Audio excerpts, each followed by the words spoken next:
नमस्कार, आप देख रहे हैं MKEP national 24x7 news channel. मैं मूर्ध्वज कुमार। आइए नजर डालते हैं आज की कुछ प्रमुख खबर की ओर। कि जब प्रधानमंत्री जी ने किसानों की 2014 में आय दुगनी करने की बात कही थी, आज हम कहां खड़े। याद रखना होगा कि आज भी इस देश के किसी न किसी कोने में कोई 800 वो परिवार हैं जिन्होंने अपने मुखिया को खोया है। जहां किसान और उसके परिवार को दिन भर इस चरकती धूप में खेती करनी होती है अपनी फसल के लिए, अपनी फसल की उपजाऊ दाम के लिए खेतों में मेहनत करता है, वहीं वो रात भर जाग कर अपनी फसल की रखवाली उन आवारा पशुओं से करता है। मैं सदन का और मेरे निर्वाचन क्षेत्र बदायूं की जनता का धन्यवाद दूंगा कि संसद में आज मुझे अपनी बात रखने का मौका दिया है। अध्यक्ष महोदय, जहां बजट की चर्चा में मुझे अपनी बात रखने का मौका दिया गया है, वहीं जब वित्त मंत्री जी बजट में अपना बजट पेश कर रही थी, उस समय पे बहुत बड़ी बातें किसानों को लेकर कही गई, नौजवानों को लेकर कही गई, महिलाओं के लिए कही गई।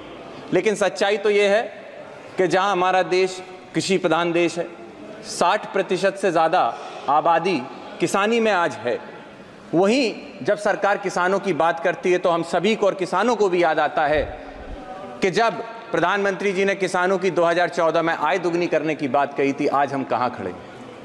हमने देखा इन 10 सालों में किस तरीके से किसान आंदोलन के जरिए अपनी जो भूतपूर्व मांगे थी, MSP की मांगे, क्योंकि जब हम स्वामीनाथन कमेटी की बात करते हैं तो सामने से पक्ष के लोग हल्ला करते हैं कि हमने स्वामीनाथन कमेटी को लागू किया है। लेकिन सच्चाई अध्यक्ष महोदय ये है कि स्वामीनाथन कमेटी की जो मूल सोल था, जो थी MSP न्यूनतम समर्थन मूल्य, आज भी ये सरकार उसको लागू नहीं कर पाई है। और सरकार इस बात को याद रखे कि जब सर्दी, गर्मी, बारिश और धूप हमारे इस देश का किसान झेल रहा था, सरहद पे बैठा हुआ अपनी मांगों के लिए लड़ाई लड़ रहा था, उस समय पर यह सरकार ने अपना मुंह फेर कर उस किसान का अपमान किया है।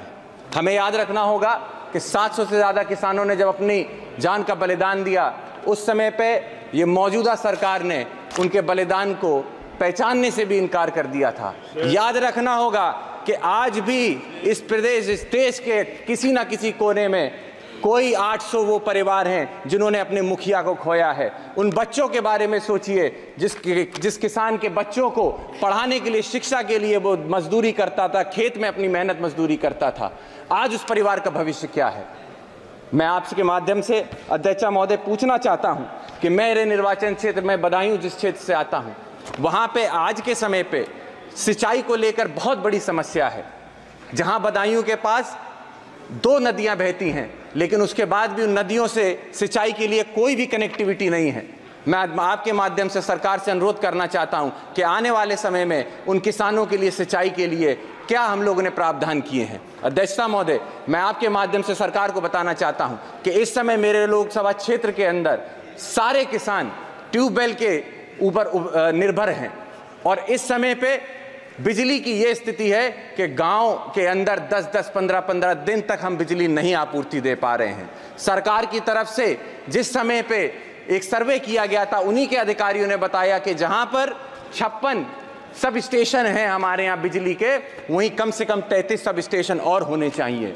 लेकिन उनकी रिपोर्ट पे जब सरकार ने निर्णय लिया तो उसको 33 सब स्टेशन को घटाकर मात्र 8 सब स्टेशन किए जाने की बात आ रही है। मैं आपके माध्यम से अध्यक्ष महोदय अनुरोध करना चाहता हूं कि किसान इस समय पीड़ित है, त्राहिमाम मचा हुआ है क्षेत्र के अंदर, इसीलिए बिजली की समस्या को शीघ्र ही देखा जाए और इन समस्याओं को समझा जाए। साथ ही साथ मैं अध्यक्ष महोदय, मैं आपके माध्यम से अनुरोध करना चाहता हूं सरकार से, सिर्फ उत्तर प्रदेश नहीं, कई प्रदेशों के अंदर किसानों के लिए सबसे बड़ी समस्या अगर कोई बनती जा रही तो आवारा पशुओं की बनती जा रही है।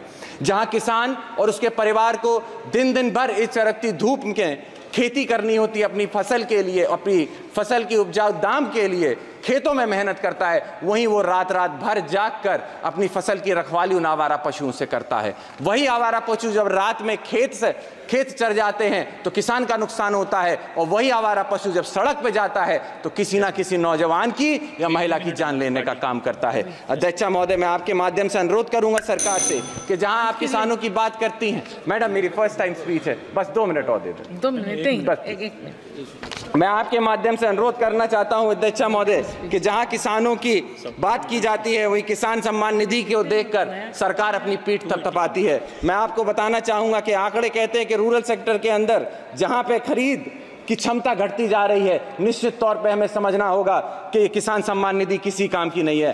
अध्यक्ष महोदय, मैं यूथ को, नौजवानों को नेतृत्व करता हूं, वहीं जहां देश में 35% नौजवान है जिसकी मूलभूत सुविधाएं एजुकेशन और जॉब अपॉर्चुनिटीज हैं, आज सरकार कहीं भी जॉब देने में असमर्थ होती चली जा रही है। 80% से ज्यादा हमारे देश का नौजवान बेरोजगार घूम रहा है। मैं अध्यक्ष महोदय आपके माध्यम से अनुरोध करना चाहता हूं कि आने वाले समय में उन नौजवानों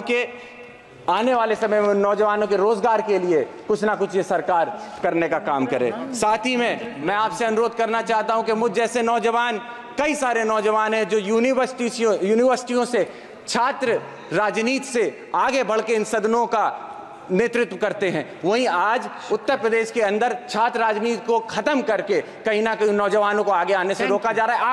आखिरी मैडम, लास्ट है मैडम, छात्रों के लिए मैं ये कहना चाहूंगा, इलाहाबाद यूनिवर्सिटी जैसी संस्थाओं के अंदर जहां हॉस्टल की फीस बहुत कम रखी जाती थी सिर्फ इसलिए ताकि किसानों को कहीं ना कहीं किसानों के बच्चे पढ़ लिख सके, वहीं 400% अगर ये फीस को बढ़ाया जाता है तो निश्चित ही तौर पे किसानों के लिए ये एक बनने की बात होगी। आप सभी के लिए मैं आपसे आपका धन्यवाद देता हूं और अनुरोध यही करता हूं कि इन सभी बिंदुओं को देखते हुए आप सारी बातों को रखने का काम करें। बहुत बहुत धन्यवाद।